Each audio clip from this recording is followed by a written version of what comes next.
igitabo cya Daniyeli ibice 9 duhere ku murongo wa mbere. Turaza gukomeza tusome muri Timoteyo wa mbere ibice 2.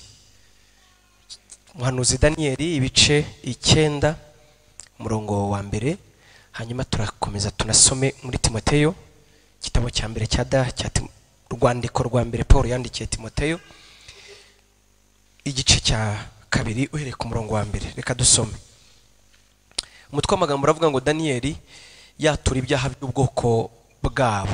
Mu mwaka wa mbere wo ku ngoma ya Dariyo mwene Ahasuwerusi wo mu rubyaro rw'Abamedi, wimitswe ngo abo umwami w'igihugu cy'Abakaludaya, muri uwo mwaka wa mbere wo ku ngoma ye, njyewe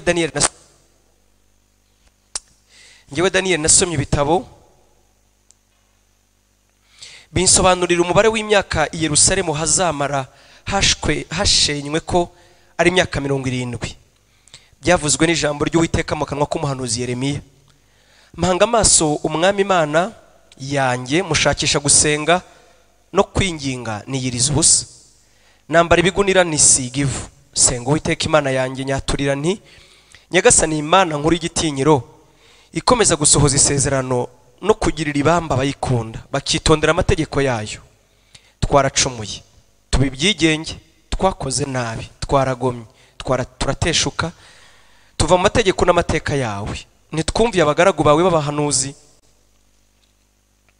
bajyaga babwira abami bacu n'abatware bacu n'abasekuruza bacu n'abantu bo mu gihugu bose mu izina ryawe. Nyagasani, gukiranuka n'ukwawe, ariko ibyacu no gukorwa n'isoni, nk'uko bibaye ubu ku Bayuda n'abaturage b'i Yerusalemu n'Abisiraheli bose babugufi n'abatuye kuri mu bihugu byose, aho ubirukaniye ubahoye ibicumuro bagucumuyeho. Nyagasani, ku bwacu n'abami bacu n'abatware bacu n'abasogokuruza bacu ni ugukorwa n'isoni, kuko twagucumuyeho.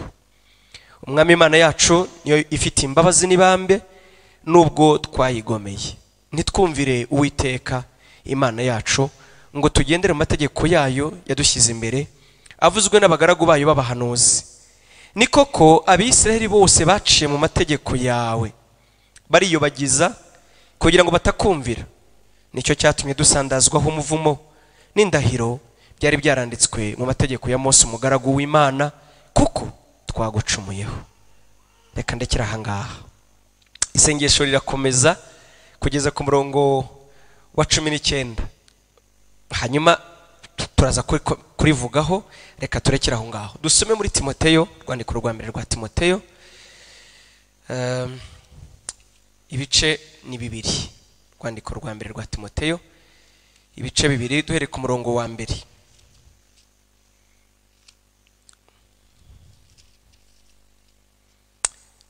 Rwandiko rwa mbere rwa Timoteyo ibice 2 duhere ku murongo wa mbere. Ibyo gusabira abantu bose, umutwe w'amagambo. Irya mbere ya byose ndaguhugurira kwingingira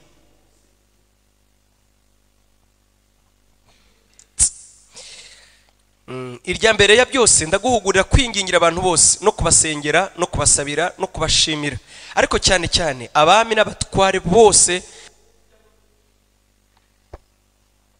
Mushakire yayindi niyo nziza, irakomeza kuzima kandi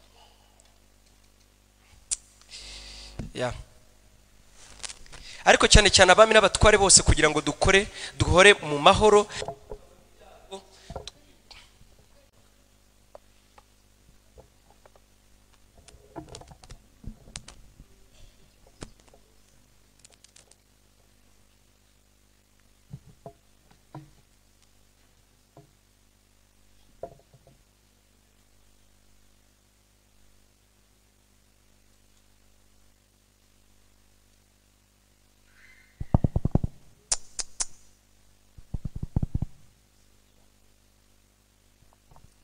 yego. Reka twongere dusubiremo. Irya mbere byose ndaguhugurira kwingingira abantu bose no kubasengera no kubasabira no kubashimira, ariko cyane cyane abami n'abatware bose, kugira ngo duhore mu mahoro tutabona ibyago, twubaha Imana kandi twitonda rwose. Ibyo nibyo byiza byemerwa imbere y'Imana umukiza wacu, ishaka ko abantu bose bakizwa bakamenya ukuri. ishaka ko abantu bose bagira gute bakizwa bakamenya ukuri. Kuko hariho Imana imwe kandi hariho umuhuza umwe w'Imana n'abantu, nawe ni umuntu ari we Yesu Kristo witangiye kuba incungu ya bose. Ibyo byahamijwe mu gihe cyabyo, aricyo cyatumye shyirirwaho kuba umubwiriza n'intumwa, ndavuga ukuri simbeshye, n'umwigisha wo kwigisha abanyamahanga kwizera n'ukuri. Amen. Nuko ndashaka ko abagabo basenga hose barambuye amaboko yera, badafite umujinya kandi batagira impaka. Amen. Umwami Yesu ashimwe. Uyu munsi urabanziriza umunsi wacu wa nyuma w'inyigisho tumazemo icyumweru. Ejo dufite akaruhuko, tuzasoza ku cyumweru. Turimo turaganira amagambo avuga imbaraga ziri mu gusenga no kwiyiriza ubusa. Ejo navuga ko aribwo twinjiye mu mutima w'inyigisho yacu. Mbere byari ngombwa ko tubanza kumenya neza abo turibo n'impamvu dusenga nuko Imana ishaka ko dusenga. Ibyo rero iyo tutabivuga ubundi ndabizi ko musenga, ariko navuga nk'uko Yesu yavuze na Yakobo abivuga neza, aravuga ngo rega murasaba nimuhabwe kuko dusaba nabi. Turasenga nibyo, ariko akenshi usanga dusenga nk'uko Imana idashaka. Ntabwo dusenga nk'uko Imana ishaka, dusenga kenshi nk'uko Imana idashaka, cyane cyane kubwo kutamenya ukuri. Twavuze ko ubundi Satani izina rye riruta yandi yitwa umunyabinyoma. Ikinyoma ni iki? Ubundi baravuga ngo ikinyoma ni ukuri kugoretse. Ndasubiramo, ikinyoma ubundi baravuga ngo hari ibinyoma by'ubwoko butatu. Hari ikinyoma nyakinyoma nyine twese tuzi, aho umuntu akunyomeka ukavuga ngo arambeshye. Ikinyoma cya kabiri ni ukuri guhindutseho gato, ni ukuri guhindutse gato. Ikindi bajya bavuga ngo ni ikinyoma scientifique. Hari ikinyoma kiba kiri scientifique n'abantu baba babizi. Urugero, ikinyoma gishingiye ku mibare, ikinyoma gishingiye ku bushakashatsi n'ibindi. Rero ikinyoma cya Satani aho kibera kibi ni ikinyoma kiba kihindutse, ni ukuri kutari ukuri kuzuye, kandi ubundi kuri kutuzuye nako bwako ni ikinyoma. Twabivuzeho ejo. Rero twavuze imbaraga ziva mu gusenga. Nongere mbyibutse kugira ngo dusoze inyigisho yacu. Hanyuma ku cyumweru nk'uko nabibasezeranije tuzavuga kuri Nehemiya, nk'uko naryo jambo ubundi ryaranze amasengesho yacu rivuga ngo nuko hari imbaraga ziri mu gusenga no kwiyiriza ubusa, nk'uko Nehemiya yasenze. Ariko si we wenyine. Uyu munsi turareba Daniyeli, ariko nk'uko ejo twagarutse turavuga ngo iyo tuvuze ubutumwa iteka ntituvuge Yesu Kristo, ibyo ntabwo byitwa ubutumwa bwiza. Byakwitwa ijambo ry'Imana, byakwita kuvuga ibintu byiza, ariko ntabwo ubukoze umurimo Imana yadusigiye. Yaravuze ngo mujye mu mahanga yose mubwire abaremwe iki? Ubutumwa bwiza. Tutavuze ikintu rero ngo tuvuge Yesu, ntabwo tuba tuvuze ubutumwa bwiza. Oya, tuba tuvuze ibitari ubutumwa bwiza. Uyu munsi rero ni ngombwa ngo tuvuge ubutumwa bwiza. Kandi ubutumwa bwiza si ibitabo, ngira ngo murabizi neza. Iyo tuvuze ubutumwa bwiza ntabwo tuba tuvuze kuva muri Matayo kugeza mu byahishuwe. Ubutumwa bwiza ni igihe cyose duhishura Yesu mu ijambo ry'Imana. Igihe cyose uvuga uhishura umurimo wo gukiza umuntu Imana yagambiriye kera mu kanwa k'abahanuzi, nk'uko twasomye, ikabivugira muri Mose, ikabivugira mu bahanuzi, ikabivugira muri Yeremiya, ikabivugira muri Yesaya. Iyo dukoze icyo gikorwa tuba dukoze umurimo Imana yadusigiye, tuba tuvuze ubutumwa bwiza. Ubutumwa bwiza rero si ibitabo, ubutumwa bwiza ni inkuru yerekeye Yesu. Amen. Amen. Amen. Amen. Abize theology barabizi, iyo utavuze Yesu ubukoze, navuga ngo ubukoze umurimo utari wo, ubu utahanya abantu ntacyo bakoze. Ejo rero twavuze gusenga twasobanuye icyo ari cyo, simbisubiramo. Tuvuga no kwiyiriza ubusa. Kwiyiriza ubusa twavuze icyo ari cyo. Kwiyiriza ubusa bivuze ngo Mana ndagukeneye kuruta ubugingo, Mana ndagukeneye kuruta amagara. Ni uburyo bwo kubwira Imana uburyo umutima wacu yikeneye kuruta ubuzima bwabwo. Imana yacu ishimwe cyane. Daniyeli rero niwe uri butubere urugero, kandi nk'uko twamuvuze hejuru, munyemerere mugarukeho gato. Daniyeli ni umuntu, hari abagabo Bibiliya ivuga ngewe nita intwari zo kwizera. Nita intwari z'iki? Zo kwizera. Umwe muri abo ngabo ni umugabo witwa Daniyeli, ariko uretse we hari undi witwa Hezekiya. Hezekiya Kameme turamuzi, yabaye umwami w'Abisiraheli. Uyu Hezekiya ari mu bami batatu banejeje umutima w'Imana, batatu. Ubundi Dawidi niwe wabaye umwami ukorerwaho reference. ukorerwaho imana reference ni iki Imana ibaha umugisha. Icyitegererezo. Dawidi yarakiranutse ku buryo umwami wese wakiranukaga Imana yaravugaga ngo nuko agendera mu mateka n'amategeko nk'uko umwami sekuruza wabo Dawidi yabikoraga. Hanyuma hakaba n'undi mwami nawe wari icyitegererezo cy'ibizira byose yitwaga Yerobowamu. Yerobowamu nawe iyo umuntu yakoraga ibizira Imana yaravugaga ngo nuko nawe agendera mu bizira nk'uko sekuruza wabo. Rimwe na rimwe nta nicyo babaga bapfana, ariko abo bantu babaye icyitegererezo cy'abami umwe bakora ibizira abandi bakora ibitunganye. Imana yacu ishimwe. Hari abami batatu rero batangaje bakoze ku mutima w'Imana. Harimo uwitwa Hezekiya, harimo umwami witwa Yosiya, yewe na Uziya ntiyakoze ibibi. Aba bami bakoze ibintu byiza. Reka mbabwire uwitwa Hezekiya uburyo yakoze ibintu binejeje. Njya mwigiraho nkavuga ngo yaba abantu basomaga Bibiliya ngo bumve bashira ubwoba. Hari igihe uzasanga abakristo bavuga ngo rega njyewe ngo navutse mu muryango iwacu baraguza, ngo iwacu ngo mama yararogaga, ngo data yaraterekeraga, none ugahorana ubwoba uvuga ngo bizankurikirana. Hari abandi banyuza habi kurenzaho, ariko kubwo kumenya ijambo ry'Imana, kubwo kumenya isezerano ry'Imana ntibagira ikintu na kimwe kibabaho. Hezekiya ise yitwa Ahazi. Umwami Ahazi yakoze ibizira. Nimvuga ibizira ni ibizira ku buryo n'Imana imwirahira. Icyambere yakoze kibi, ubundi yanzoka Mose yamanitse mu butayu, murayibuka? Yanzoka yamanutse ngo Abisirayeli bakayirebaho, uyirebyeho wese agakira.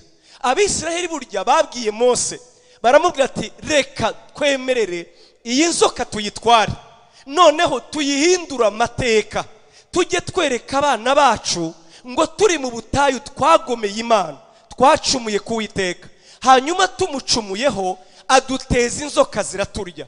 Noneho Mose umuhanuzi watuyoboraga amanika inzoka ku giti, noneho uyirebyeho wese arakira. Hanyuma abana bacu batubwira ati ariko se kuko ibyo byarabaye, tuzajya tubazana tubereke ya nzoka, tubabwire ngo n'ikimenyimenyi ngiyi ya nzoka yamanitse mu butayu. Iyo nzoka rero barayitwaye, uko ibihe bihaye ibindi bayihindura ikigirwamana, batangira kuyisenga.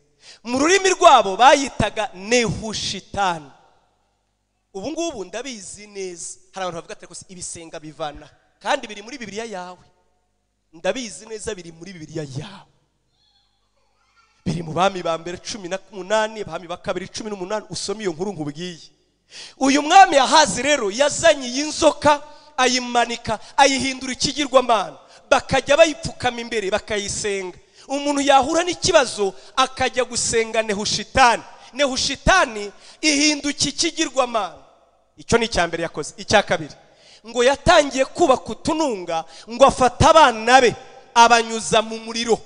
Nyumva neza, kunyuza abana mu muriro bwari ubupfumu burenze ubundi bupfumu Imana yazizaga Abisirayeli. Yari yarababwiye ngo kirazira ntimukanyuza abana banyu mu muriro, muzabireke kuko amahanga ngiye kwirukana imbere yanyu niyo abikora, mwebwe ntimuzabikora.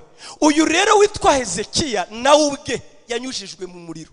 Uratekereza, yakorewe bene iyo mihango, abamubanjirije bo barapfuye, kuko Imana yari yabwiye Abisirayeli ngo ntimugatambira abana banyu bigirwamana. Uyu mwami witwa Ahazi yafashe umwana we w'imfura amutambira ikigirwamana cyitwaga Moleki. Nimutekereze nawe, yari yarakoze ibizira.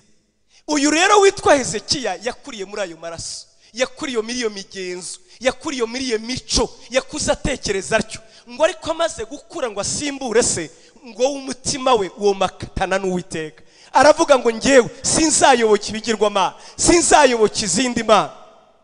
Kugira ngo rero ntazatinda kandi atariwe tuza kuganiraho, ukomeze usome iyo nkuru. Ise kubera ko yari yarayobotse ibigirwamana, yari yarafatanye, yaragiranye amasezerano n'abami b'abanyamahanga. Ngo Hezekiya we aravuga ngo sinzigera nyoboka abanyamahanga. Mwibuka umwami witwaga Senakeribu, wari uyo mwami w'Abashuri ndetse na Siriya. Uyu Senakeribu yigeze gutuma kuwitwaga, murabwibuka wa wundi twavuze witwa Hezekiya, aramubwira ngo njyewe nta mana n'imwe y'abanyamahanga yigeze ibasha amaboko yanjye. Ndi umunyembaraga, nta wabasha kunshobora, nta n'imana n'imwe. Ngo ndetse atuma ku baturage b'i Yerusalemu, ngo akajya atuma umugaragu we ngo ugende uhamagare abaturage b'i Yerusalemu, ngo babwire ngo Hezekiya arabashuka, nzabarimburana no mu rugo wanyu, nimusohoke mu mwihorere, nzabica. Kandi arangira avuga ngo ntimumukoreho, ahubwo muzenguruke umurwa, bazicwa n'inzara ubwabo bazisohora.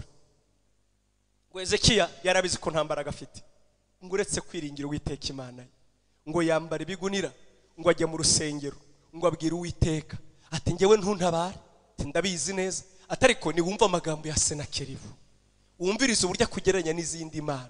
Ngo Imana ituma Yesaya iramubwira ngo ugende ubwire Hezekiya ngo numvise amagambo ya Senakeribu, numvise amagambo yande ya Senakeribu.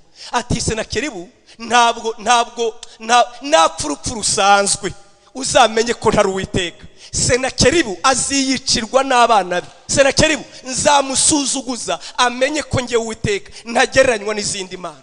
Bibiliya tubwira mu Bami ibice 20 ngo uyu mwami Senakeribu yakubiswe n'umumarayika umwe, ngo marayika umwe yaramanutse ngo akubita ingabo ze 185 bapfira ijoro rimwe. Amen. Bapfira iki? Uwiteka ashyirwa hejuru. Aho naganaga hari abantu bavukira mu maraso mabi kurenza yawe. Niba ari kutekereza, hari abantu batuwe ibigirwamana bakivuka, hari abantu bakuze barya intonurano ibyaterekerejwe, kandi bo bakiringira isezerano ridahwanije n'iryacu gukomera. Burya icyo ukeneye kumenya ni ukwizera. Mwibuka aho twahereye, gusenga nyako, gusenga Imana yemera. Niba ukeneye kwerekeza umutima we ku Mana, mbere ya byose banza umenye ngo mpagaze muri ihe sezerano, kuko Imana yo ni Imana y'isibuka. Niturangije gusoma Daniyeli rero umwe twavuze, nawe wavukiye ibwami, ejo twabivuzeho, wavutse arya intonurano, wavutse arya ibyo kurya byaterekerejwe, wakuze basekuruza bakora basenga ibigirwamana, niyo maraso yakuriyemo. Mbibutse neza ko babatwaraho ubunyage, abantu ntibajye bamenya amazina y'abantu. Urabona umuntu arahinduka kugeza ubwo izina ry'ubwaryo ryufata. Muzi umwami witwa Yehoyakimu, ntabwo ari ryo zina rye mu by'ukuri, ubundi yitwa Eliyakimu, ariko bafata Eli bivuze Imana, babisimbuza ikigirwamana cyitwaga Yeho. Ibaze kugenda ugatwarwa umutima kugeza ubwo niba yitwaga Ndagije Imana ukitwa Ndagije nde vuga rya Ndagije Ryangombe. Uribaza kugeza ubwo umuntu atwarwa n'izina rye akarihindura, ukareka kwitirirwa Imana ukitirirwa ibigirwamana. Niko byari bimeze. Daniyeli naho yavutse, base na basekuru bakora ibizira. Nkuko nababwiye ejo, hari umwami witwa Manase. Uyu mwami ntazibagirana mu Bisiraheli, niwe mwami watwegetse imyaka myinshi 52, ngo yakoze ibyangwa n'Uwiteka, akora ibyangwa. Kandi uyu ni umwuzukuru wa Hezekiya, murabyumva neza. Yakoze ibizira, akora ibizira. Imana iravuga ngo ibizira Manase yakoze, ngo icya mbere yavushije amaraso atariho urubanza, icya kabiri yaraguje inyenyeri, araguza ibigirwamana, icya gatatu ngo yanyujije abana be mu muriro, icya kane yatambiye ibigirwamana abana, icya gatatu yakoze ibizira byose bibaho. Imana iravuga ngo niyo mwaboroga muti ibyaha bya Manase bizabagiraho ingaruka. Nibyo byaha bya Manase rero nibyo Daniyeli yakuriyemo, nibyo Daniyeli yavukiyemo, nibyo Daniyeli yakuze bamwigisha. Ariko uko byagenda kose Imana yacishimwe cyane. Hari imbuto yeratewe rimwe na rimwe kubw'idini gusa, bakajya mu rusengero bakabasomera amategeko y'Uwiteka. Ngo ariko Daniyeli we ngo agumana amategeko y'Imana mu mutima. Nubwo babatwayeho umunyage, ntiyaretse Imana ye, agumana Imana mu mutima we. Yesu ashimwe cyane. Ejo twavuze amateka ye, murayibuka, ntabwo nsubiramo. Icyo shaka kwivugira ngo umunsi umwe rero, umunsi umwe nk'umuntu wari warize ubwenge bw'abakaruda wize universite, akora research, ngo abumbura igitabo cy'umuhanuzi Yeremiya, ngo agwa ku bice 29. Ngewe narahasomye uhereye ku murongo wa 11. Ngo asomye icyo gitabo, amagambo yanditsemo ndayakubwira. Aravuga ngo dore ibyo ntegekeye ubwoko bwawe bw'Abisiraheli, nzabajyanaho iminyago, nzabatataniriza mu mahanga, atariko nubwo nzabikora n'ukubahana gusa si ukubarimbura. Ngiye kubikorera ngo mbibutse ko iyo umuntu anyuze mu isezerano bigira ingaruka. Njyewe Uwiteka ndabarakariye, kandi ukuboko kwanjye kuzabahana n'abanyamahanga. Abo nzabazana bakubite, babakoresha uburetwa, nyuma nzabagarura inaha nzagira gute? Nzabagarura inaha. Daniyeli ngo asomye icyo gitabo ngo arahaguruka arabara ngo asanga bageze mu myaka hafi 68. Uranyumva neza? Ngo arebye aravuga ngo aha, imyaka yategekewe ubwoko bwacu irageze. Noneho ngo yibuka ko, nongere nanjye mbikwibutse nshuti yanjye, nongere mbikwibutse, reka ngaruke inyuma gato. Ubundi gusenga ni iki? Gusenga nirwo rufunguzo, subiremo, nirwo rufunguzo Imana ikoresha ngo ifungure uburyo bwo gukora kwayo. Gusenga, urabona Bibiliya avuga ngo ubwo dukorana nayo, niko Paul yavuze, ubwo dukorana nayo. Yaravuze ngo Imana dukorana nayo gute? Ubundi gusenga, reka nkoresha ijambo rikomeye, ni uguha Imana uburenganzira ngo ikore. Iyo gusenga kutabonetse, duhere base mu itangiriro, unyumve neza, duhere base kwa Mose, kugira ngo abiseri bave mu bunyage, bave ya myaka 100 nikwiriye. Imana yaravuze ngo nibutse gutaka kubwoko, numvise gutaka kubwoko bwanjye, kugira ngo abiseri bazave muri Egiputa bagane mu gihugu cy'amasezerano. Iki Imana yari itegereje ni ugusenga no gutaka kwabo, kugira ngo abiseri bave mu bunyage aho bari baranyazwe bagane mu gihugu cyabo. Imana yashatse umugabo umwe ukingura, agahindura, akabohora. Ugusenga rero ni urufunguzo rw'Imana ihereza abantu kugira ngo ibone uko ikora hagati muri bo. Nta gusenga ndagira ngo ubwire ngo ibintu ntibikunda. Ntacyo ndabaha gatoya. Ubundi amateka yose muzasome, hari ububyutse bwabayeho, abantu bajya basoma ibitabo mu myaka y'igihumbi 700 abitwaga abazomvuvan, bari abantu bo muri Republican Czech. Habayeho icyo bitaga akarengane, bava muri Republican Czech bahungira mu Budage. Bageze mu Budage, umugabo witwaga Zondovan arabafata, abo bakiri inkambi, yari umukristo. Ngo hanyuma habamo amatiku n'ingorane, nubwo bari barahunze ngo babona batangiye guhenebera. Noneho ngo imiryango 24, imiryango 24, nukuvuga ngo abantu 48 ngo biyemeza gusenga badaceceka, ngo basenga bakora chaîne de prière, ngo ku buryo nta saha nimwe kuva uwo munsi, unyumve neza ntabwo nibeshye, basenga Imana imyaka 100 basaba ububyutse. Muranyumvise ibyo mvuze? Imyaka 100. Aya ni amateka. Uwanditse icyo gitabo yitwa Liadoni yaravuze ngo ububyutse bwose bwabayeho, yaba bwabaye muri Pays de Galles, yaba ububyutse bwabayeho muri aho ita Streets da Suza muri Amerika, ububyutse bwose bwabayeho ngo bwakomotse muri ayo masengesho. Ubundi kugira ngo Imana kore, ikintu cya mbere ikenera abagabo n'abagore basenga. Gusenga nirwo rufunguzo, no kwiyiriza ubusa nirwo rufunguzo rukingurira Imana gukora. Abaza, reka mvuga ibyoroshye basi, ibyo muri bwumve nzi neza, ni ububyutse bw'igahini. Ububyutse bw'igahini muzasome ubundi bwatekewe Uganda, Abagande nibo babusengeye. Aya ni amateka azwi. Barasenga, umushumba Imana yakoresheje azana ubwo bubyutse yageze hari ibabaza, ku buryo wabonaga ari nka toca cyangwa yaragize ikibazo mu mutwe. Barasenze abaporosi, Imana ibaho umugisha, twarasenze kuko nanjye ndiwe, twarasenze nyabo, twarasenze, barasenga, basenga yo mu gikoni, barasenze nyabona. Ububyutse bugiye guturika rero, guturikira igahini. Ayo ni amateka azwi. Hari umugabo witwa John Murinde yanditse ibitabo byinshi w'umugande Dr. avuga kuri ubwo bubyutse, kugira ngo buzaturike rero bwakomotse mu masengesho. Ububyutse bwabaye muri za 80 na hano hirya mu murenge, muzabaza babivuga. Barasenze aho umugabo yajyaga mu gihuru aragiye inka, akavuga ngo reka senge gato. Unyumve neza, reka senge gato, asize aragiye inka, akajyamo akamara iminsi 5 baramubuza. Inka zigataha zikongera zikamanuka. Nyuma y'iminsi 5 bakabona umugabo arati, twaratangiye ikiriyo, twari tuzi ko wapfuye. Ati ngewe mpfa hehese ko nari ngiye gato ngo nsenge gato, habaye iki? Ati nukuri ko Imana hashize iminsi 5. Atoya ni iminota 15. Barasenga nibijya bishoboka uzasome uhereye mu itangiriro ukageza mu byahishuwe. Iyi niyo mikorere y'Imana, kugira ngo hagire ikiba, yaba mu gihugu, yaba mu itorero, yaba mu muryango, yaba ku buzima bwawe, urufunguza Imana ikoresha. Reka nkubwire, gusenga ni ukubwira Imana ngo nguhaye uburenganzira, kora. amen amen. Daniyeli rero ngo amaze gusoma ibitabo amenya neza ko nubwo amasezerano Imana yatanze ntajya asohora hatabonetse abafungura. Mu yandi magambo niho kuvuga ngo hano hari urufunguzo, hano hari umuryango, hari aho utegekewe kwinjira. Kugira ngo bikunde, fata urufunguzo winjize mu muryango ufungure hanyuma winjire. Gusenga ni iki? Ni ugutanga uburenganzira, ni urufunguzo rukingurira Imana kugira ngo ibone uko ikora ibyo yagambiriye kera, ibyo yashatse kera. Amen. Daniyeli ni urugero nyarwo numva ntabona uko mvuga ngo nuko maze kubimenya umva icyo yakoze.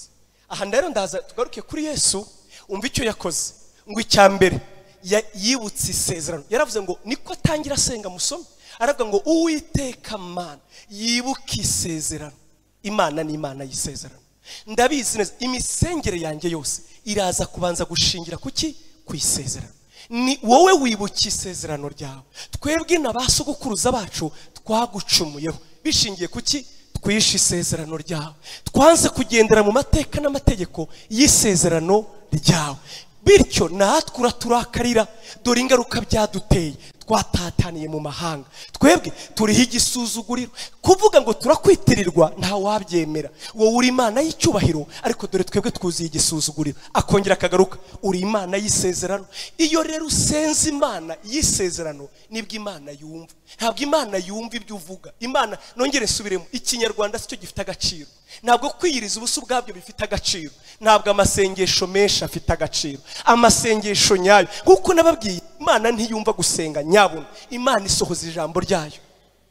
Gusenga ni uguha uburenganzira Imana ngo sohoza isezerano ryawe. Ni ukwemerera Imana ngo sohoza icyo wavuze. Amen amen. Yibuke iki? Isezerano ryayo. Ngo arayisenga iminsi ikwira 20 n'ingahe? N'umwe. Kandi yaravuga ati umviriza uko abigenje. Ngo yaravuze ngo sinzarya, sinziyiriza ubusa. Inako sinziyiriza ubusa, sinzarya, sinzakaraba kugeza igihe Uwiteka azanyumvira. Ngo aravuga ngo mpagurutswa no gushakisha Uwiteka umutima wanjye wose.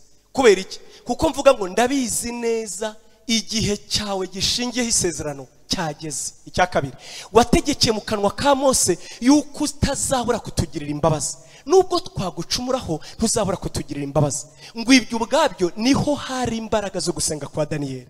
Ngo amara iminsi 21. Kwa 21 rero marayika aramanuka, aramubwira ati Daniyeli we, aya magambo araryoshye. Ntiyaraje kumutabara, ngo yaraje kumuhumuriza. Aramubwira ati Daniyeli we, ugitangira gusenga burya ijuru ryarakumvise, kuko ryari ritegereje umuntu uza gukingura ngo ibyo Imana yavuze bisohore. None rero ndagira nkubwire ngo gusenga kwawe kwarumviswe. Iyo ngewe warinza kuba ari ngewe nakumbwira nti wose uje kumbwira iki? 21 yose se wari uri hehe? Ati umva rero, ati ahubwo n'ubu ngubu ntegereza ndaje. Ati kuko nsubiyeyo. Narinje kukubwira ngo ntugire ngo twarakwibagiwe mu frere. Ntabwo twakwibagiwe. Nsubiyeyo ndagaruka mu kanya ngo hamakuru. Warusanywe n'ikisi? Ati abandi batize hejuru, intambara irarimbanije. Ati abadayimoni babarinda ngoma, barinda abadayimoni b'Ubumedi n'Ubuperesi. Turi mu ntambara idasanzwe. Ati ku buryo Imana yohereje generali uhe Mikayeli ngo arimo arakurikiza, ngo arimo ararwana. Ibi wowe uri gusengera ku mavi, mu mwuka turimo turabisohoza. Haleluya. Wowe urasenga uvuga ngo dutahe, natwe mu mwuka turimo turagira gute? Turabisohoza.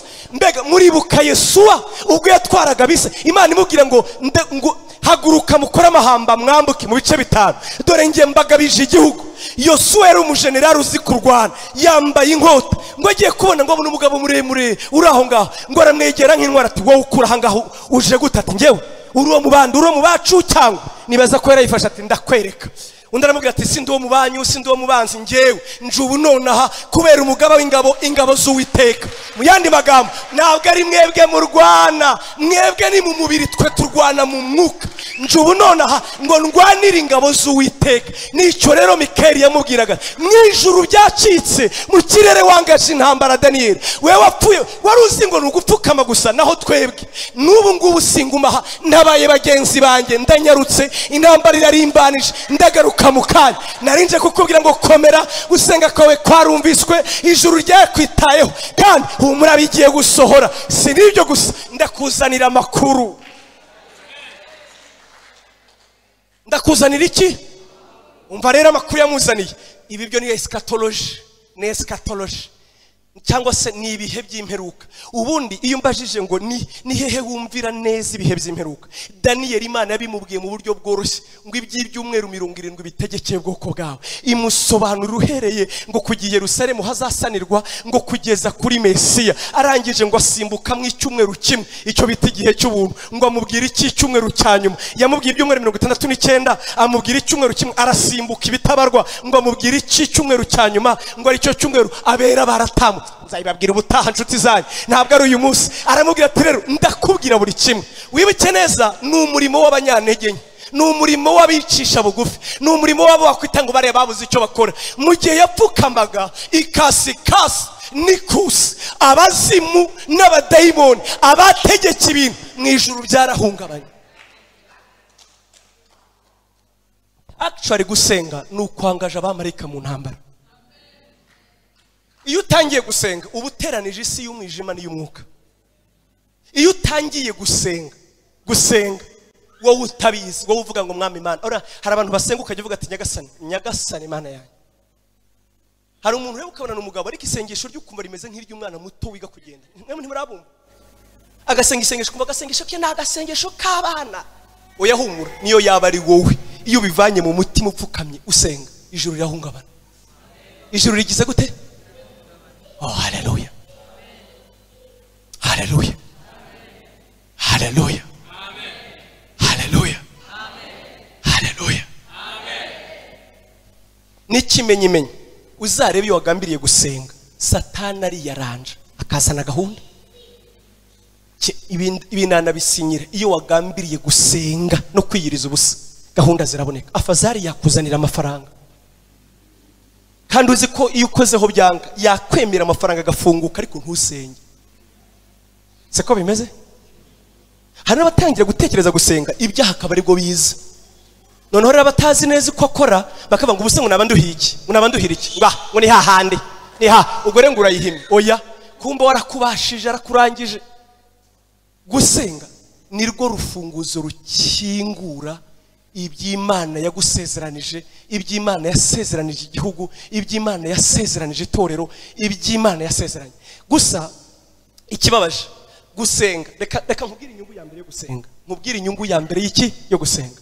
Inyungu ya mbere Imana ihabinginze ni ukubonesha amaso ibyo basengera. Ni ukubonesha amaso ibyo basengera. Cya kabiri ni ukurindwa ibyago baba basengera. Uwa mbere ni Yeremiya ngo yasenze Imana, ngo asenga Imana, ngo yingingira Imana ubwoko bw'Abisiraheli. Hanyuma Imana iramubwira ati Yeremiya, aterega ibyo wingingira ntibizakunda. Nararahiye kera yuko nzabajyanaho iminyago, atariko kubera ukuntu wingingiye ubwoko bwawe wowe kuzajyanwaho iminyago. Imana rero irakabizara, yo kabizara ni Imana y'ubwenge. Iyo dusoma Bibiliya wagira ngo tuyivana muri context. Reka tuyishyire muri context. Yeremiya ngo umwami yaramusanze mu rwihishwa, aramubwira ati rwose sinanze ko umwami Nebukadinezari azadutera, none se ntawe utwumva, intsinzi ni iyihe? Nabigenza nte ngo ntazadutsinda? Umviriza inama Yeremiya, nawe utekereza inama muri kugira umwami inama. Harimo ati intsinzi irahari, ati ntiyihe rero? Ifate wowe n'abagaragu bawe mwishyire Nebukadinezari mu maboko ye. Urabyumva? Wowe ijyane wigira imbohe, niyo ntsinzi. Kuko nubikora ntabwo azabica, ntabwo azabagirira nabi. Ndarambwira ati kuva wabaho ku isi wari wabona umwami wishyira undi ngo ngaho ntegeka mboha, bibaho se? Ndarambwira ati nta yindi ntsinzi baho. Noneho ngo ibyo umwami abyumvise aravuga ngo ni mumujugunye mu rugobo rwuzuye isayo, mu mutsindi iyo ngiye atagira amazi. Uyu ni umugambanyi. Ngo noneho ayo makuru ngo aragenda agera mu matwi y'umwami Nebukadinezari. Ngo ubwo yateragiye Yerusalemu ngo ageze kuri Yeremiya ati munshakire Yeremiya, ati ni wowe sha wadufashije akazi. Kumbe we azi ngo ni umugambanyi, naho Imana irimo irasohoza isezerano ryayo. Ati uyu mumurinde he kugira n'umuntu uzamukoraho, ngo amusigira abarinzi. Aranamubwira ngo kandi ngo ni wowe uzajya biba muri Yerusalemu. Iyo umuntu asenze abonesha amaso ye ibyo yasengeye, bitahise Imana ikurinda ibyago. Hari inkuru numvise, sinzi niba ari ukuri, ariko iyi nkuru narayumvise. Hari umugabo wasenze muri jenoside, Imana imubwira yuko izamurinda. Ni inkuru numvise, nayumvise kuva 94 kugeza n'uyu munsi sindayibagirwa, ntabwo mbizi, ariko narayumvise. Noneho uyu mugabo ngo Imana iramubwira ati ngewe ibikomeye biraje ariko nzakurinda. Noneho ngo arasenga akavuga ati Mana ndagushimiye kuzandinda. Birumvikana yari mu bahigwaga. Rimwe rero ngo baramwirukankana, agenda abwira Imana turibuka ko wambwiye kuzandinda, ariko ngo arirukanka arangije agera ahantu yurira igiti. Interahamwe zihageze ati ururuka ati simvayo. Uribuka ibangaho riri uzandinda. Nuko arangije atururuka atoya batangira kurira. Umukuru interahamwe atari ko se ubwo hagira umanuka agahanuka yabazize iki? Ni mutema icyo giti. Baragitema. Gitangiye ku babyumva nyine kwe gutangira guseka. Aramanuka. Amanutse abwira ha mukuru interahamwe ati mumbabarire mbanze senge. Ati hari ikibazo se senga? Hari ngo twaye iki senga. None harasenga rero. Ati Mana atubu rero uraturamye mu ijuru ashinyitse n'amenyo, warambye ngo bazandina none bagiye kunyica. Uraturamye n'imitunu urandebye baranyishe ngo waravuze.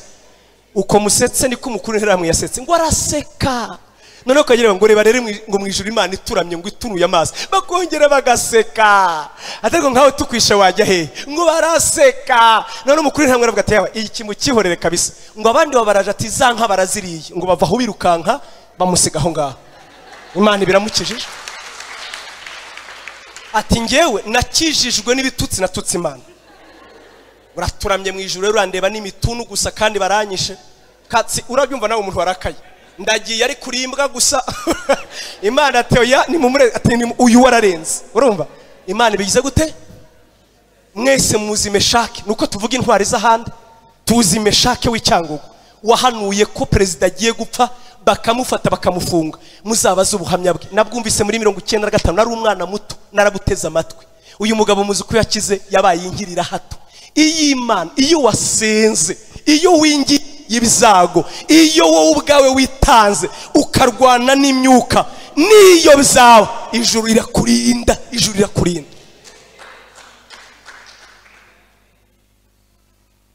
Imana yacishimwe cyane.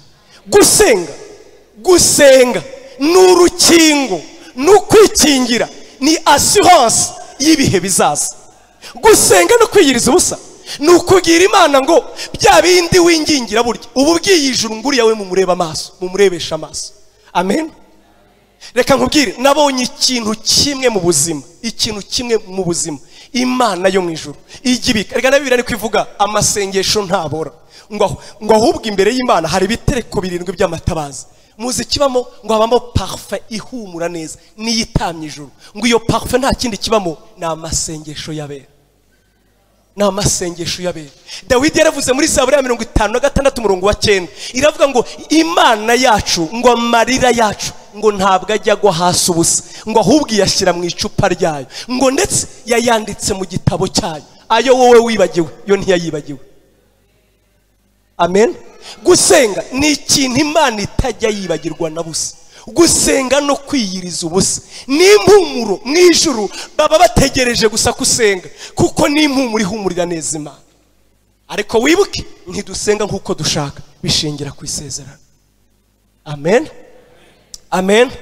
Daniel rero yamenye ko igihe cyabo kigeze ngo arwanisha. Gusenga kwa Daniel niko Imana yakoresheje ihagurutsa Ezra. Gusenga kwa Daniel kwahagurukije Nehemiya. Gusenga kwa Daniel kwahagurukije Zorobabeli. Gusenga kwa Daniel kwatumye umwami Kuro yima ingoma. Gusenga kwa Daniel mu ijuru umvirize baba marika barwana naho ijuru rimo rirapanga. Rimeze urya Imana irakabyara. Imana irakaba Imana nyine.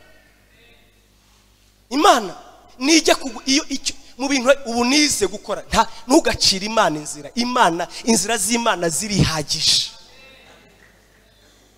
Imana ibwira abisi ati ngewe nzabajya imbere, abanzi banyu nzabirukana mutarwanya, n'ikimenyimenyi nzohereza ingabo zanjye zihe amavubi. Amavubi nawe tekereza amavubi yoherejwe n'Imana kurya mu matwi no mu mazuru apaka gupfiriyeho amavubi afande yabwiye ngo ntumuveho. Namwe ni muyatekereza ngo yangiye mu bise arabarya nabugingo n'ubu ntibaragaruka. Amavubi uzi ibikeri byoherejwe n'Imana, ibikeri ukagira ngo bifite afande, ukagira ngo bigira ubwenge, bimwe bikajya bigira natora nyuri ibumoso namwe mu nyuri bunyuri, bimwe ati twe turajya mu masafuriya, ibindi ati kwa Farawo mu buriri, kuko Imana yavuze ngo genda mu mutesha umutwe amenye ko njyewe ndi Uwiteka. Gutabara kw'Imana, kurengera kw'Imana nta na kimwe idakoresha. Wowe uzayisenge ntukayicira inzira. Njyewe ndabizi neza Imana ica inzira aho zitari. Nawe uzareba ibyo wasabye Imana ijya kubiguha n'ubu findo. Imana ica inzira aho zitari. Yesu ashimwe cyane. Natwe rero nidusenga tubanze twibuke ko mu isezerano rishya iyo twebwe tubaye ba Daniyeli mbega dusengera iki? Mwibuke iyo tuvuze gusenga no kwinginga, inshuti zanjye, ntabwo mpindura ubuse byifuzo. Kuba ukeneye umugabo birumvikana ni icyifuzo, kuba ukeneye urubyaro ni icyifuzo kirumvikana, ukeneye amafaranga ni icyifuzo, ukeneye kuva mu bukode ni icyifuzo. Imana ntibica amazi pe. Mbega ukeneye gukira indwara nibyo, ariko ibyo byifuzo ni bito. Bibabwire ngo iki?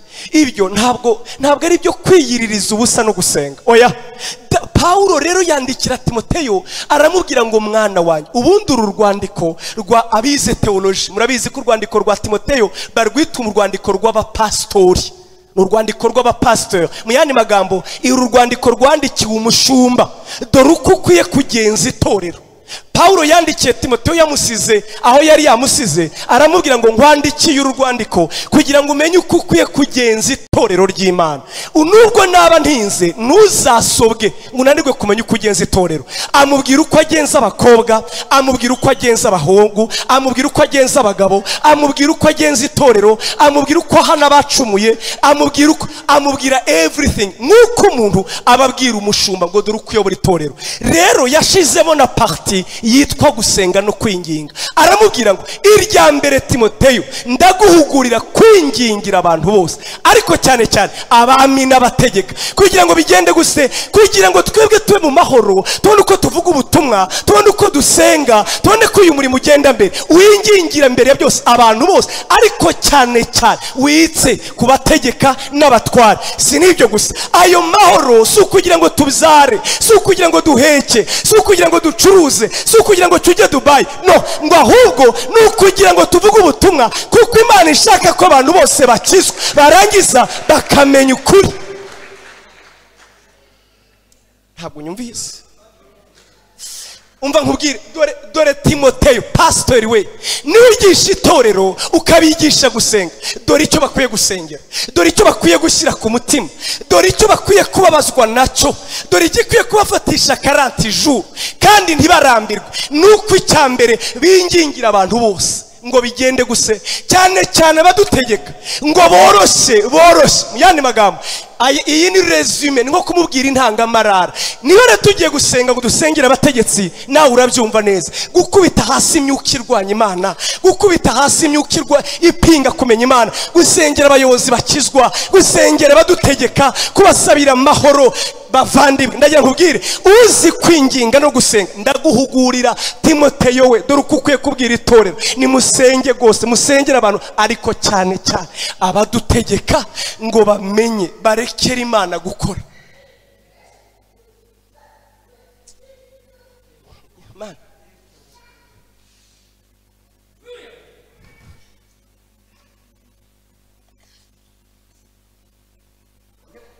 mu Bufaransa hari inshuti zanjye z'abapasiteri. Umwe muri bo yarahagurutse arambwira ati senga, ati dore turagusezeye, ati ndakwiginze, uzagaruke wabwirije umuzungu sha, uzambabare kabisa ugaruke wabwirije umuzungu kabisa. Yarabimbwiye binyinjira mu mutima, mbitwara nk'umutwaro. Basaka ko umuzungu uzamukurahe. Ngera i Burayi, ngezeyo ndeba umuzungu sanga isi yaho. Ubwo ndacyavuga ngo gusengera abatware n'abategeka, ngerayo sanga isi yaho, aho ubura kubwira umuntu ubutumwa bwiza ubibura. Nahereye kuba ari mu bigishaga abana banjye, ngo uko nshoboye ngo ndebe uko nababwira, natangira kuvuga ati arrête, turakuzi wowe uri pasteur kandi iki gihugu ni igihugu cya laïcité, nukomeza ndahamagara polisi.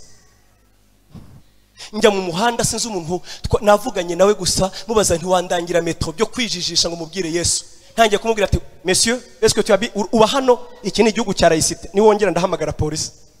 Aho usanga Imana amategeko yararemye systeme ku buryo kuvuga Yesu bigusaba kuba umusazi. Kuba iki? Umusazi. Nibajije uburyo nzavuga ubutumwa, ndibaza ngo Mana nzabigenza rimwe njya mu gihugu cya Finland kuvuga ubutumwa. Hari umuvandimwe wari warampaye kado y'agapira kanditseho ngo Jesus washed my sin. Amaze kukama kameme n'agapira k'abantu bato ntiwakambara ungana nanjye. Ndavuga nti mbonye uburyo. Ndavuga nti nananiwe kubabwira muranga. Aho muri Finland nari umwirabure njyenyine ari nk'abantu nk'ibihumbi nka 3.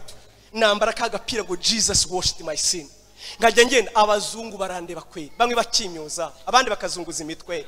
Nanye mu mutima urabibonye icyo nzi, urabibonye mva mu ndege bose bandeba, urumva nawe umwirabure bati yiwe ni umunyafrika ni umunyamerika simi, mbega ubona ko byabacanze. Ngera mu Bufaransa, ngeze mu Bufaransa ku kibuga cy'indege nabonye umuntu umwe wenyine w'umukecuru nawe yavugaga icyongereza, niwe wambonye arampamagara tumva ati yes, numva namubwira nti ngwino dufatanye, umwe wenyine. Ngiye gufata imodoka, hari uwaruje kwakira umukiriya, abonye ngo Jesus washed my sin, acira hasi, yanga kuntwara ngiye kumuha amafaranga, acira hasi. Rimwe nagiye mu Bushinwa ndi mu isoko, ndibaza ngo nzavuga Yesu, icyongereza cyanjye nacyo cyari muke. Uzi icyongereza cyitwa muke cyakivuga ngo Jesus ukabura icyo wongeraho, murakizi nawe kimwe cyo guteranya uvuga ati Jesus, ugashaka icyo wongeraho ukajya kandakana. Ndavuga ariko ndakivuga tu, burya kandi iyo uraho batakivuga nawe uravuga nyine. Nibaza ukuntu mvuga Yesu. Njya mu isoko, mukuru wanjye uri yari yantumye ikoti ngo nzayimuzanire, nanjye nabonye aho mbere uko ngiye nkajya nibarisha mufite ikoti sinababwiye ko so ubwiriza umuntu bakazizana, bamara kuzizana before I want to know, do you know Jesus Christ? Icyambabaje ni ukubona abantu bose bambaza ngo Jesus is a good quality that you want.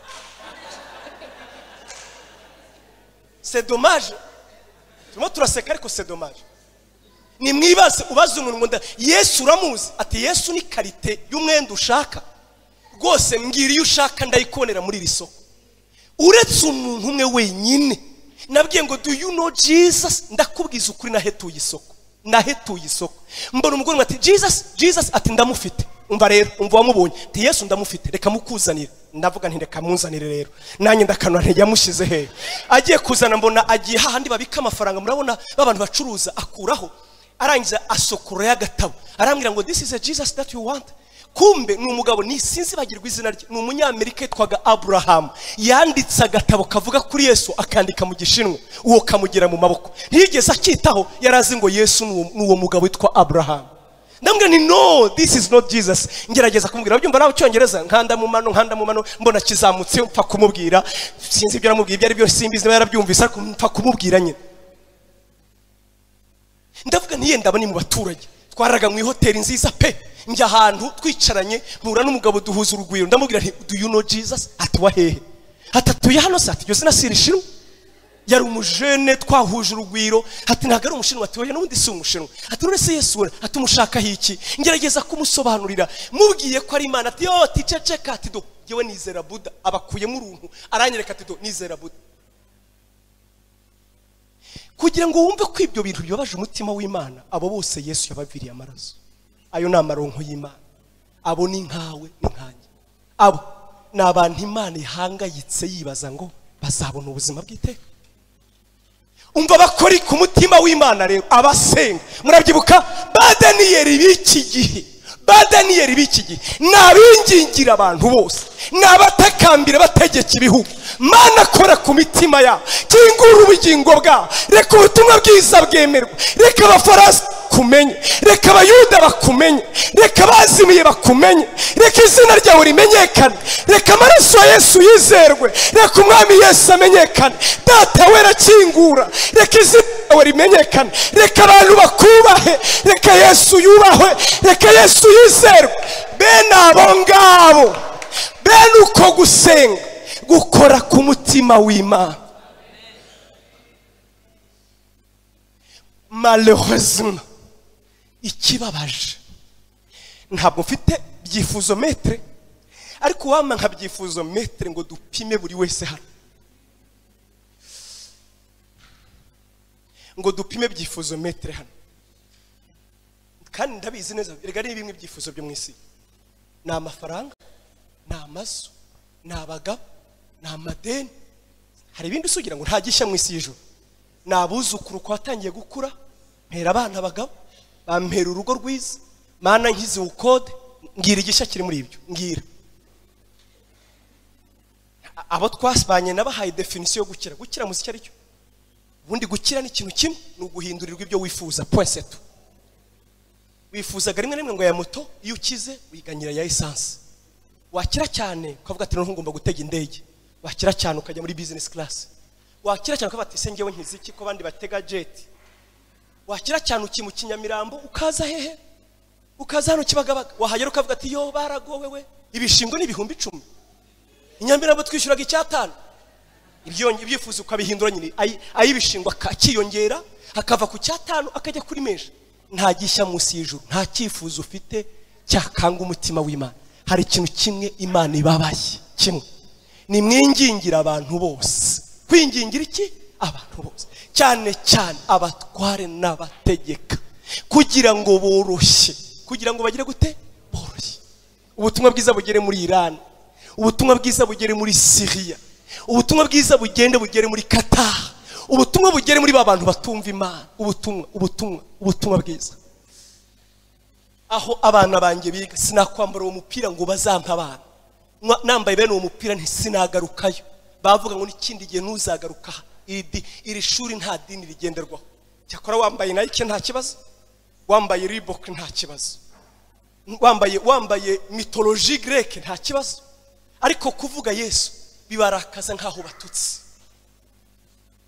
Umva rero ikikora ku mutima w'Imana. Twingingira bene abo, twingingire bene abo ngo Imana yoroshye imitima yabo, Imana yoroshye imitima yabo.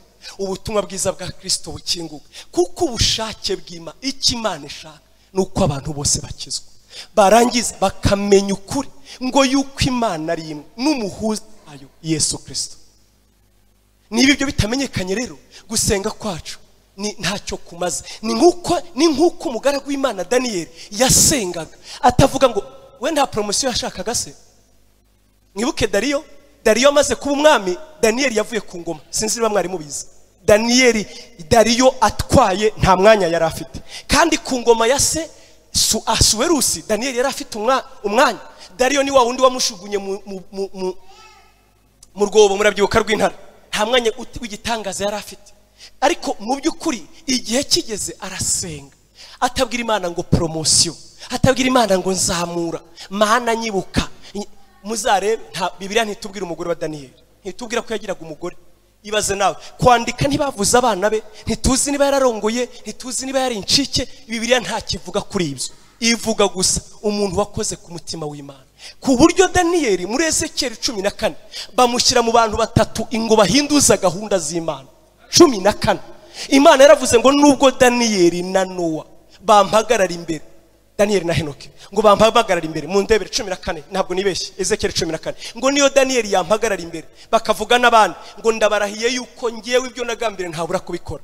Daniel yajyaga gahinduza umugambi w'Imana, akayibwira ngo sohoza ibyo wavuze, hindura. Ibaze nawe ngo ariko ubu ngubu bavandimwe, Imana ikeneye abantu bahinduza gahunda z'Imana, bapfukamba bakavuga ngo ibihugu nibihindure gahunda. Mana kora ku Rwanda, Mana kingura mu Buganda, Mana rwanya ubutinganyi, Mana kiza urubyiruko rwacu, Mana reka abantu bakumenye. Bene abo bakora ku mutima w'Imana. Si ngombwa ngo bagere imyanya mu rusengero, ntago ari ngombwa ngo babe ari abantu bazwi. Nabasenga ngo isezerano rishya ry'Imana ryinjirwemo n'abantu bose.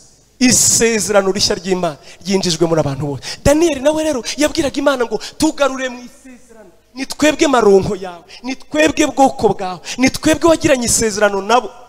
nawe Mana ibuka isezerano ubabarire ubwoko bwawe, ibuka isezerano ubabarire twebwe, ibuka uko yasengaga Mana, ibuka isezerano natwe iyo dusenga mu buryo nyabwo Mana, ibuka isezerano irihe watanze Yesu ngo bigende gute abamwizera bose bakizwe. Mana ibuka isezerano kuko icyo ushaka ni ukugira ngo abantu bose bakizwe bamenye ukuri. Mana hindura imitima, Mana zana abantu kugakiza, Mana reka miliyoni tuyibone.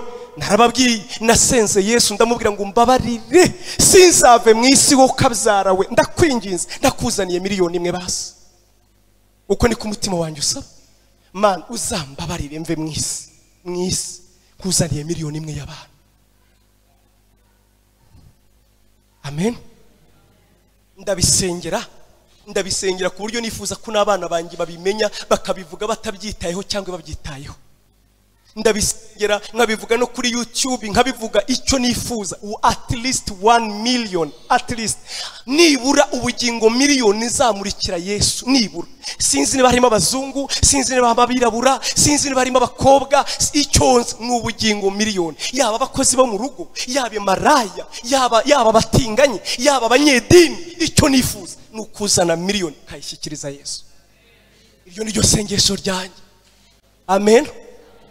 Ngiki gipimo mpimiraho gukenyuka kuri ngi, ngiki gipimo mitiraho gukenyuka.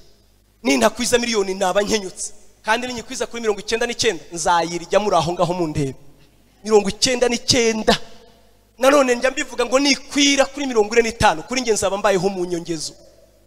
Nzaba mbwira Imana ngo uri muranyongeza, nagusabye miliyoni mbaye nyinshi nzayishimira. Ariko uzaba Kristo, haraba Kristo tugira bahora ari bo n'abana babo n'abagore babo n'amazu yabo, ibintu byose bikarangirira kuri bo. Abana banjye kwiga muri Amerika, amafaranga yose niwe, umugore wanjye kumugira gutya, umugabo wa amusoni nanjye gutukana Imana imbabarire. Ariko nawe ibaza urumva umeze ute muki Imana ishaka mu mushinga w'Imana wowe uri kure yawe? Kandi Imana yangiriye neza ineza, urya ukarera abana ukabigisha muri Amerika, ukabatangira minervare, ukamaze kuzuza amazi abiri niyo umusazi. Ubwo rero urumva ko Imana yakugiriye neza. Iyihe neza ninde wazanye kuri Yesu umwe nibura? Niryari ujya upfukama amavi yawe utivuga? Unyumva rero, abarusha abandi kuba beza bavuga amadini yabo, abarusha abandi kuba beza.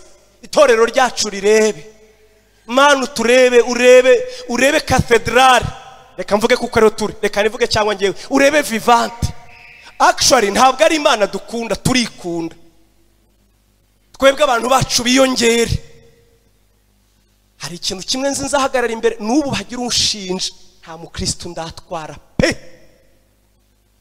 Vivante nta mukristo nigeze ntwara n'umwe, n'Imana irabizi. Abankurikiye sinabiba nta yewe namwe nimbabwira muzabivuge kuri YouTube. Ntawe nzabwira ngo ngwini wacu iwacu se ni mu ijuru. Hari n'abamagaye pastor ndashaka kugukurikira, ndashaka kuza rwose, nta kibazo ntawe twirukana. Ariko nyine nze muri Vivante niho usengera bose nibabwira ariko muri Vivante naho hari ibibazo kuko hari abantu ati nge nazi wanyu, nkabwira nti iwacu. Kandi ubwo benshi bavuga ngo baramvuze ntibansuye, ntiyo iwacu rero tuzagucuranga.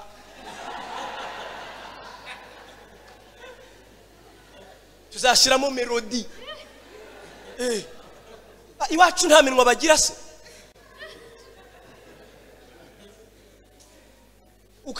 Ukava Kicukiro ngo ngiye naragiye, kandi abantu bajya bashukwa n'utuntu.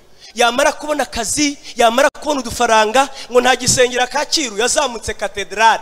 Niho hari abantu basobanutse. Satani akorana n'abasobanutse mu gisirimu, niko ateye mu gisirimu.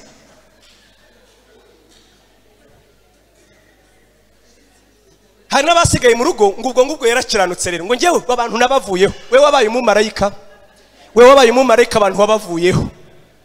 Tubwira uburyo wakoresheje natwe tuba abamarayika nkawe sha. Hahirwa abantu batirebaho, bakubita amavi hasi. Iteka uko usenze nshuti yanjye, uko iteka uko usenze, apana kurya. Urabona ngenzi neza hano dusengera abantu ni mu kurya gusa.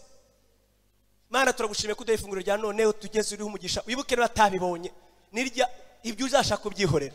ubundi kuri ngewe mbere yo kuvuga ngo wibuka batabibonye uzavuga ati ariko ninde nagaburira uyu munsi uzaba usenze neza kuruta. Ku rusengero by'amahirwe hari abakristo hano, hari abakristo hano bantangira ubuhamya twigeze gukora 40 jours. Ndababwira ngo mbere yo kuza hano please dore 40 jours uko zikorwa niubanze mu bari byo murya saa sita mubizane, niko gusenga nyako. Ukubita imibare cyakora mu Kristo umwe nabonye yarankubita imibare anzanira 21 arambwira ati muri 20 yejo narabaze ni umujene sanga narya 21,000 ati none rero narinya kuzanisha vraiment ndamushimira pe. Hari undi nabonye we yaravuye i Burayi cyakora abazungu barakabaho yaravuye i Burayi yarangije ambwira ati yega ibyo watubwiye ejo nabyumvise mbona azaniye umuceri inusu aturari kurya inusu. Ndavuga nti wowe uri seriye kabisa, kandi yayinzaniraga buri munsi. Ibyo mvuga sinkabya mwishashe ndabyibuka nari kurya inusu dore n'ibishyimbo akira. Mbwira abantu ni 40 jours twegeranye imyenda, hari abo twambitse murabizi ntitwagiye se twajyanye imyenda tugiye gusura impunzi zirukanywe Tanzania. N'icyo gihe tuvuga ngo kwiyiriza ubusanyako niko yavuze Yesaya ngo nukugaburira impfubyi tukagaburira abapfakazi.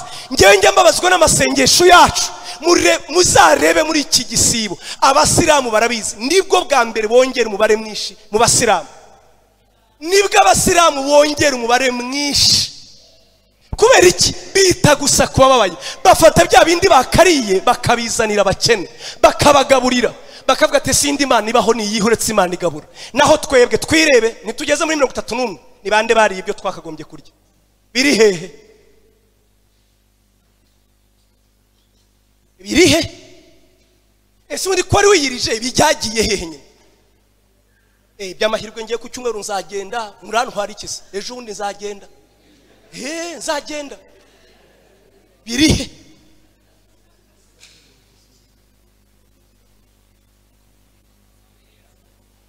Mwabyumvise byatworohera ku iyi katedrali, iyi ibihumbi byuzura nta kindi dukoze kubwiza ukuri bavandimwe babwizo. Bibiliya iravuga ngo hari ibintu bibiri bitamenyerewe. Icyambere nta muntu numwe kwisi udakunda umuntu utanga, numwe kwisi ngo umuntu utanga ngo tuba turi imbere ye tumubwira utugambo ko kumuryoshya aryoshya uko tubizi ko ari buturamburira amaboko. Icya kabiri twese twanga gutandukana kose ni kubi, nuko gutanga kose ari kwisi, gutanga kose ni kwisi. Hari umukozi wakunaniye gusenga, umukozi wo mu rugo, mubabarire bya byombo yakumeneye, mubabarire bya byombo. Bona hari abagore bari danje abara amasahani birahura ati ibi birahuri ibi amaze imyaka 25 kandi yarabishyingiranwe s'il vous plaît ati birahuri nabizanye mu birongoranwa 25 irarangiye ukagira ngo ihamura yakimena rero ati shahu nzagukata shahu. Zigira inshuti yaravuze ngo mujye mubabarira ngo burya ngo niko bipfa ibirahuri nta kundi bipfa birameneka. Nibura 40 jours n'abana we bakagombye kubakurira ibihano abakozi ukabongeza mvuge gukisa ugasura bene wanyu omwe. Urona hari abantu tujya twibuka basiheri wanyu nshuti zanjye niko kwiyiriza ubusimane kunda, ntabwo ari ukwirebaho.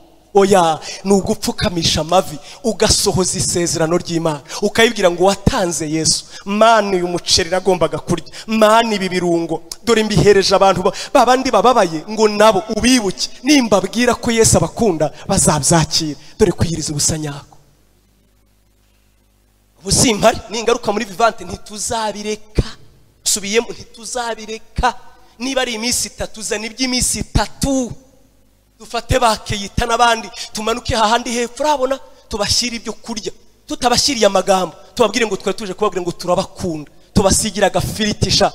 Niba ngombwa tubabwira tese mufite amakara tusige tukabatekeye ubakubitire biriyani babwira ati muze dusangire Yesu arabakunda. Ndakubwiza ukuri atazazamuka ku cyumweru ku cyumweru azavuga ati tujye gusura rya torero riteka biriyani. Abarokore dukunda Yesu ku munwa nicyo kibabaje ku munwa. Hari n'ibindi byinshi twakora byinshi cyane kandi bitagoranye Kristo Yesu amasezerano y'Imana akagira gute agasohora. Muri buka icyo dusohoza se kugira ngo abantu bose bakizwe bamenye ukuri, bamenye ko Yesu ari umwami. Nguko gusenga kugira imbaraga, nguko gukora imana ku mutima, kwiyiriza ubusa gukora imana ku mutima, ni ukwibuka ko Yesu Kristo ari isezerano rishya, ari we Imana ishaka ko abantu bose bamenye, kuko umumenye abona ubugingo buhoraho. Umumenye agira ate? Abona ubugingo buhoraho. Icya kabiri, ubuzima bwe burahinduka. Icya gatatu, yuzura ibyiringiro. Icya kane, tutaha agaciro, abona umuryango, aza muri bene se. Imana ibampera umugisha, Imana ibampera umugisha. Naho ku cyumweru tuzareba gusenga kwa Nehemiya. Nehemiya yarasenze, noneho tubihuze n'isezerano rishya byinshi, ntabwo twabyibagirwa. Humura ntituzatinda, ndabizi ko cyumweru turihuta. Nehemiya yarasenze, hari cyabaye. Icyo cyabaye nicyo kiba iyo dusenze. Reka sorese kuraka ngaka. Abarokore twitiranye ibintu bibiri. Hari amagambo abiri yenda gusa, kandi koko nanjye ndabyemera mbimenye vuba. Ijambo ryitwa ububyutse no guhemburwa. Ububyutse ni iki? Murabizi ko bitandukanye. Ibyo mu Cyongereza bita awakening and revival. Guhemburwa ni igikorwa gikorerwa bamenye Imana. Ububyutse ni igikorwa kibera mu batizera. Amen. Iyo abantu basenga ngo Mana ndakwinginze sohoza isezerano ryawe, uzi icyo abavuga? Abavuga ngo suka ububyutse, kuko ishaka ko abantu bose bakizwa bakamenya ukuri. Ariko Nehemiya we ntabwo yasabye ububyutse, yasabye guhemburwa. Biratandukanye rero. Guhemburwa byivuga ngo ni bring back to life, ni ukugarura abantu mu buzima, nicyo bita guhemburwa. Revival ni ukongera gutuma umuntu abaho. Rero iyo tubwira Imana ngo duhembure, ni ukuvuga ngo turafite ubuzima kuko twakwizeye, ariko ntaho dutandukaniye n'indembe mu mwuka. None ongera usuka ubuzima, utuvane muri koma, twongere tubeho. Rero Nehemiya gusenga kwe tuzabona uburyo iyo tumwirebeyeho natwe tuzana guhemburwa mu itorero, hanyuma abantu bakabona ubuzima. Abasengera muri ADPR karibu, abasengera muri Vivante karibu. Ku cyumweru tuzatuba tuganira amagambo meza. Imana ibaho umugisha, Yesu abagirire neza. Amen, amen.